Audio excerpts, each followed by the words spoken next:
अस्सलाम वालेकुम dear students. आज जो हमारा टॉपिक है वह है इक्वेशन स्टेप मिस्टेक। यानी हमारे पास एक इक्वेशन दे दी जाती है और उसको जब हम सॉल्व करते हैं कुछ स्टेप्स की मदद से तो उसमें अक्सर हम मिस्टेक करते हैं। और ये मेरा दावा है कि बहुत सारे स्टूडेंट बल्कि 90% स्टूडेंट ये मिस्टेक करते हैं। और अक्सर टीचर्स भी ये नहीं बताते कि ये स्टेप कैसे हुआ। जैसे फर्ज कर लें आपके पास ये एक इक्वेशन है और इसको हमने सॉल्व करना है, तो क्या किया जाता है, इसमें से x की वैल्यू फाइंड करनी है। तो हम क्या करते हैं, x यहाँ से 5 ख़त्म करने के लिए हम क्या करते हैं, दूसरी तरफ ले आते हैं। और जब दूसरी तरफ लाते हैं जो वो इस तरफ आके माइनस हो जाता है। हमें ये बताया जाता है जो चीज़ इधर प्लस हो रही है दूसरी तरफ आके माइनस हो जाएगी।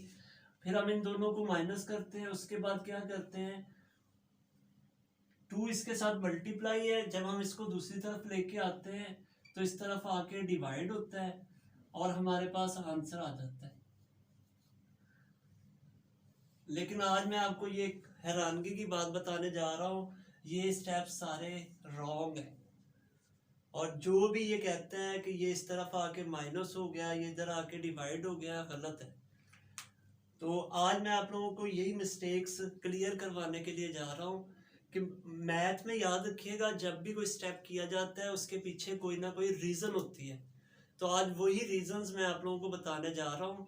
और मैथ के जो स्टूडेंट्स हैं या टीचर्स हैं वो बगैर रीज़न के कोई भी क्वेश्चन सॉल्व नहीं करते और बगैर रीज़न के कोई भी स्टेप हम नहीं कर सकते। देखें, आज वो रीजंस हम डिस्कस करेंगे और इंशाल्लाह मुझे उम्मीद है आप लोग नेक्स्ट टाइम ये रीज़न दूसरों को बताएंगे कि ये क्यों होता है।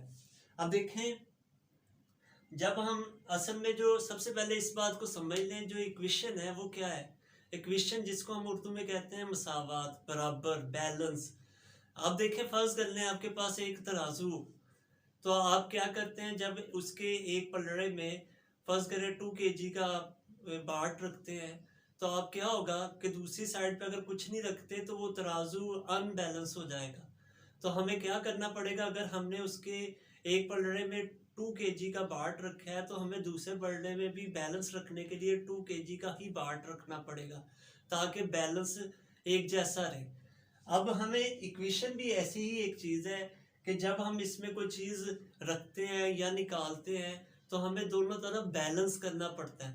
तो वो कैसे करते हैं, असल में ये होता है, अब इस इक्वेशन का आंसर तो ठीक है लेकिन हमने जो स्टेप्स हैं वो गलत किए हैं। वो कैसे है, अब देखें, अब यहाँ देखें 5 है, हमें जब x की वैल्यू फाइंड करनी होती है उस साइड पे जितनी भी वैल्यूज हैं वो वहां से ख़त्म करनी है। तो वो ख़त्म करने का तरीका ये है कि अगर यहाँ से आपने 5 ख़त्म करना है, देखें यहाँ 5 ऐड हो रहा है ये तब ख़त्म हो सकता है अगर हम दोनों तरफ 5 माइनस कर दें। अब अगर हमने 5 लेफ्ट साइड से माइनस किया है तो अगर हम राइट साइड से नहीं करेंगे तो इक्वेशन का बैलेंस नहीं रहेगा। और ये एक प्रॉपर्टी है, कौन सी है अगर कोई आपसे पूछे तो आप ये बता सकते हैं। यहाँ पर हमने एक प्रॉपर्टी यूज की है एडिटिव इनवर्स की।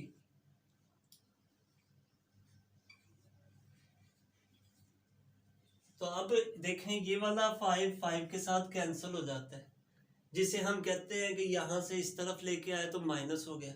तो ये इस तरह नहीं हुआ, बल्कि क्या किया हमने, इस 5 को ख़त्म करने के लिए एडिटिव इनवर्स की प्रॉपर्टी लगाई, दोनों तरफ से 5 माइनस किया, इसलिए यहाँ से ख़त्म होता है। अब यहाँ पर रह जाता है 2x = 4। अब नेक्स्ट स्टेप क्या है, देखें यहाँ पर अब 2 है, अब हमने x के साथ से 2 ख़त्म करना है। तो अब ये नहीं होगा कि हम डायरेक्ट इधर ले आए और इधर आके डिवाइड होगा, बल्कि क्या करेंगे, हम यहाँ पर भी मैथमेटिक्स की एक प्रॉपर्टी यूज करेंगे।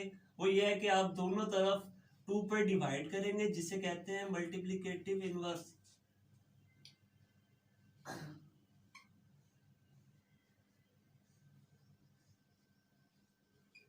यहाँ पे हमने मल्टीप्लिकेटिव इनवर्स वाली प्रॉपर्टी यूज की है कि अगर हम एक तरफ किसी नंबर को डिवाइड कर रहे हैं तो दूसरी तरफ भी इक्वेशन का बैलेंस रखने के लिए उसी नंबर पर हम डिवाइड करते हैं।